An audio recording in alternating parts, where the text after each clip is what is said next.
Täna meie stuudios jälle õmbleme lastele igasugu kangajääke tahame hävitada ja paelajääke ka, et paeladest me teeme siukse sildi, vanaema tegi, et kõik, kes meilt on kunagi tikkimismasina ostnud, siis kui te tahate seda kributekstiga vanaema tegi seda nii-öelda firma märki, kirjutage meile, me anname. Aga öelge ka kindlasti, mis masin teil on, et me õige faili teil ikka saadame.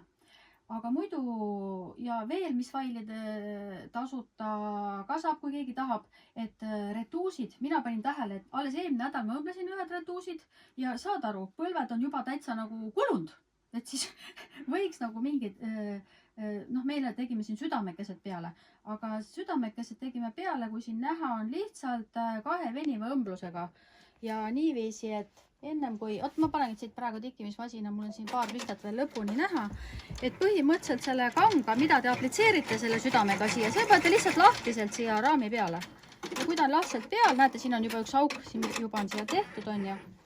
Näitan teile kohe, tikkis ära, et näeb siis niiviisi välja, et lahtiselt tikkis ära ja näete, et see kangas, mis te panete, trikotaaž kõige parem, see ei hargne, et mitte nagu sitsiriided need hargnevad. Ja liimiriidega tasub ära, mitte veniva liimiriidega ära õmmelda, et see aitab hargnemise vastu ka.